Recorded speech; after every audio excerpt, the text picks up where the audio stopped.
नमस्कार दोस्तों। आज मैं आप लोगों के सामने एक ऐसी विचित्र भूतिया घटना को लेकर आ गया हूं जिसको सुनने के बाद आप लोगों का दिमाग चकरा जाएगा। तो चलते हैं आज से 23 साल पहले सन 2001 में। दीपक दीपक की जिंदगी काफी आर्थिक स्थिति से जूझ रही थी। अपने घर में सबसे बड़ा वही था, उसके मम्मी पापा और एक छोटी सी बहन थी उसकी। उस वक्त दीपक की उम्र लगभग 22 साल के आसपास थी और उसकी छोटी बहन जिसकी उम्र 13 साल थी, और उसके मम्मी पापा उत्तर प्रदेश के छोटे से गांव में अपना जीवन यापन कर रहे थे। आर्थिक स्थिति खराब होने की वजह से दीपक सोचता है कि यार कहीं मुझे शहर जाना चाहिए कमाने के लिए। पर दीपक क्या करता है, अपने यार दोस्तों से जो भी उसके शहर में रहते हैं उनसे बातचीत करता है किसी तरीके से। उस वक्त फ़ोन वगैरह तो हुआ नहीं करते थे, तो वही चिट्ठी वगैरह देकर कहता है यार कहीं मेरी भी जॉब लगवा दो। कोई एक दोस्त उसका कहता है कि भाई ठीक है। हमारी जो उसका जो दोस्त था ना, एक फैक्ट्री में काम किया करता था, तो वो चिट्ठी भेजता है, कहता है यार दीपक तू कोलकाता आ जा, तुझे मैं अपनी कंपनी में जॉब पे लगवा दूंगा।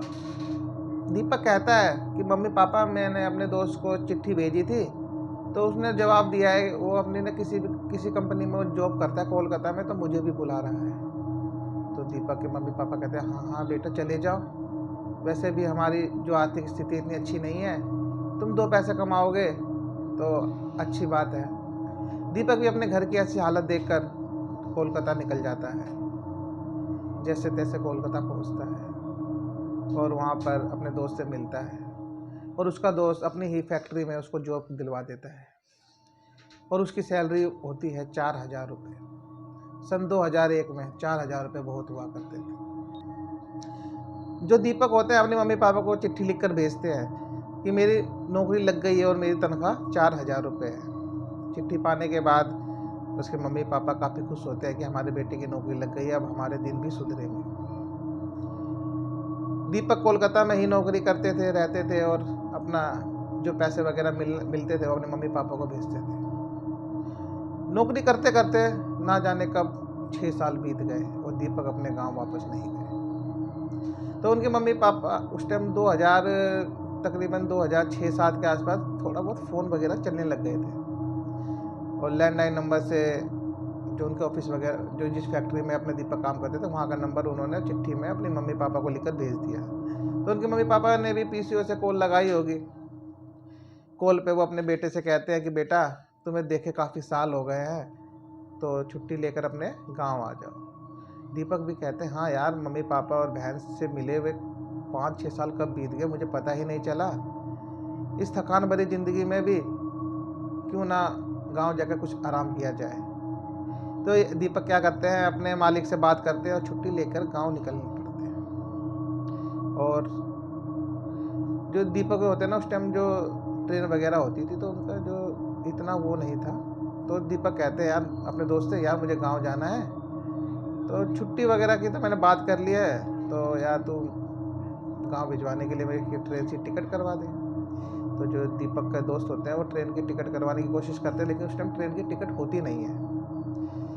तो ट्रेन की टिकट नहीं होती है तो दीपक कहता है यार मैंने तो छुट्टी ले ली है, मेरी छुट्टी ऐसी ख़राब चली जाएगी, तो मुझे किसी ना किसी तरीके से तो अपने गाँव निकलना ही होगा।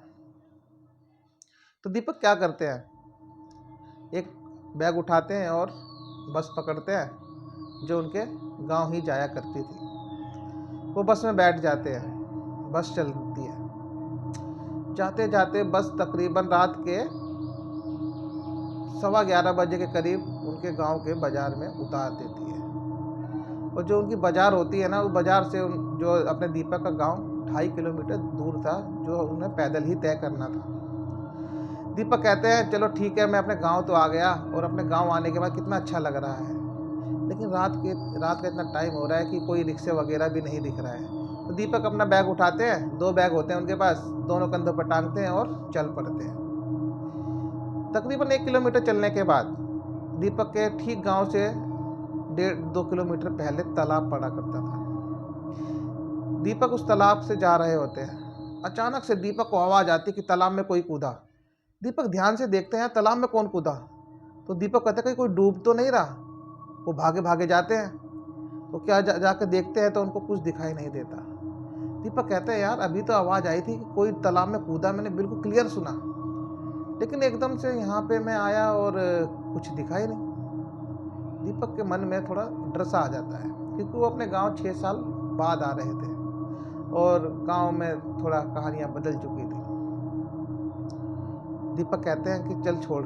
दीपक अपना बैग उठाते हैं और फिर चलने लग जाते हैं। अभी 2-4 कदम ही चले होंगे, अचानक से दीपक को क्या दिखाई देता है कि जो तालाब था ना, उसके किनारे एक लड़का और एक लड़की बैठे हुए हैं और रो रहे हैं दोनों ही, और काफ़ी तेज आवाज़ आ रही है। इतनी तेज तेज रो रहे हैं कि क्लियर सुनाई दे रहा है उनको।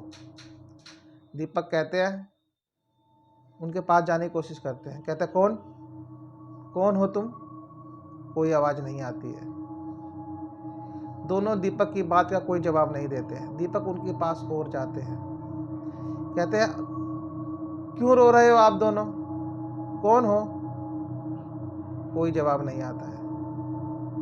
वो जैसे ही दीपक उनके पास जाते हैं और जैसे वो दोनों बैठे होते हैं उनके पास जा कहते हैं तुम दोनों क्यों रो रहे हो? दोनों ही अपना मुंह जब ऐसे उठाते हैं और उनकी जो सफ़ेद सफ़ेद आंखें और मानो कि उनका चेहरा इतना गला हुआ कि किसी आदमी को महीनों भर पानी में भिगो दिया जाए ना, वैसा, उसको देखने के बाद उन दीपक इतनी तेज से चीखते हैं और पीछे गिरते हैं और भागने की कोशिश करते हैं, लेकिन जैसे ही भागते भागते भागते जाते हैं अचानक से गिर जाते हैं और बेहोश हो जाते हैं। थोड़ी देर बाद दीपक को होश आता है। दीपक को क्या देखते हैं कि वो उसी तालाब किनारे बेहोश पड़े हुए हैं और तकरीबन 2-2:30 बजे का टाइम हो रहा था और आसपास देखते हैं कि वो दोनों तो दिख ही नहीं रहे हैं। दीपक कहते हैं यार वो दोनों थे कौन? दीपक जल्दी जल्दी उठते हैं और अपना बैग ढूंढते हैं। उनका बैग थोड़ी ही दूर पर था।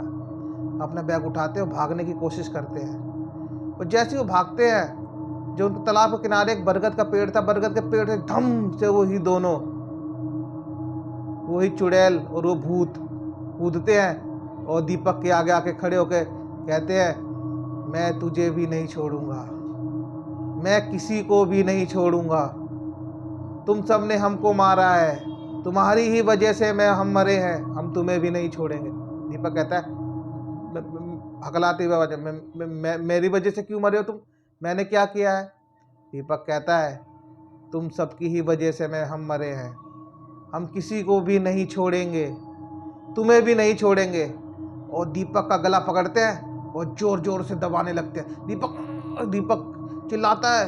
दीपक कहता है छोड़ दो मुझे, मेरी कोई गलती नहीं है, छोड़ दो मुझे, लेकिन कोई भी, दोनों ही उसका गला दबाते रहते हैं। अचानक से दीपक हनुमान चालीसा का पाठ करने लग जाता है और अचानक से वो दोनों गायब हो जाते हैं और दीपक जमीन पर गिर जाते हैं और लंबी लंबी सांस लेने लगते हैं। कहते हैं ये क्या भला है, ये मेरे पीछे क्यों पड़े हुए हैं? मैंने तो कुछ किया भी नहीं, और ये ऐसा क्यों कह रहे थे कि तुम सबकी वजह से हम मरे हैं, तुम लोगों ने ही हमें मारा है, ये है कौन?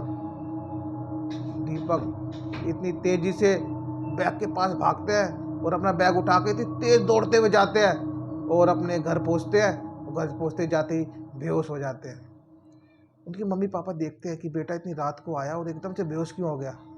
उसके मम्मी पापा उसके मुंह पे पानी वानी छिड़कते हैं और दीपक को आधे घंटे बाद होश आता है। और जैसे ही होश आता है अपने मम्मी पापा को कहते हैं कि मैं अभी जब आ रहा था तो अपने गांव के पास जो तालाब है, मैंने वहाँ पर एक लड़के को और एक लड़की को रोते हुए देखा और मैं जब उनके पास गया तो उनका भयानक चेहरा देख कर मैं डर गया। वो कोई इंसान नहीं, वो शैतान और भूत थे। वो कौन है? तब उनके मम्मी पापा कहते हैं बेटा तुम इतनी रात गए क्यों आए?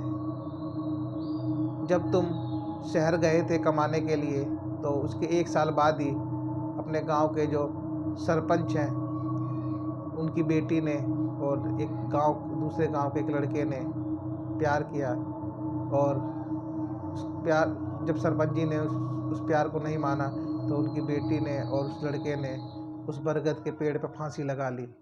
और माना जाता है कि तब से लेके अब तक जो भी इंसान रात को वहाँ से गुजरता है तो वो दोनों उसको दिखाई देते हैं और जान से मार देते हैं। बेटा तुम्हें इस बारे में बिल्कुल भी नहीं पता था और हमने भी तुम्हें नहीं बताया, लेकिन हमें पता ही नहीं था कि तुम इतनी रात को आओगे। कहता इतना कुछ हो गया और मुझे पता ही नहीं हमारे गांव में। कहती है बेटा इस बारे में मैं तुम्हें इसलिए नहीं बताया कि तुम खामखा परेशान हो गए और तुम्हें इस बात से क्या लेना देना, लेकिन मुझे नहीं पता था कि वो चुड़ैल और वो भूत मेरे ही बेटे को परेशान करने लग जाएंगे। अगले ही दिन जो उसके मम्मी पापा होते हैं दीपक को एक ताती बाबा के पास ले जाते हैं और झाड़ा वगैरह लगाते हैं, दीपक ठीक हो जाते हैं। आज इस बात को तकरीबन जब दीपक हमारे 2001 में काम करने गए थे उसके 6 साल बाद ये घटना घटी थी और माना जाता है कि आज भी उस गांव में ये घटना घटती है। मैं उस गांव का नाम तो आप लोगों को नहीं बताऊंगा, लेकिन आज भी रात के 12 बजे के बाद कोई भी उस गांव में उस तालाब के किनारे से गुजरता है तो वो आत्माएं आज भी उनको परेशान करती है। वो माना जाता है कि वो आत्माएं बदला लेना चाहती हैं, पूरे गांव को वो अपना दुश्मन समझती हैं। तो दोस्तों किसी के प्यार को ऐसे नहीं करना चाहिए कि वो अपनी ज़िंदगी ही गंवा दे, कि समझना चाहिए सरपंच जी ने ऐसा नहीं किया और आज उनकी बेटी की और उस लड़के की आत्मा भटक रही है। आप लोगों को ये स्टोरी कैसे लगी कमेंट बॉक्स में हमें ज़रूर बताना और हमारे चैनल को सब्सक्राइब कर देना, बेल आइकन पर दबा के ऑल पर क्लिक कर देना। हमें और क्या ही चाहिए होता है दोस्तों, आप प्लीज़ हमारे चैनल को सब्सक्राइब कर दें ताकि हमारा मोटिवेशन बढ़े। मिलते हैं अगली स्टोरी में। धन्यवाद।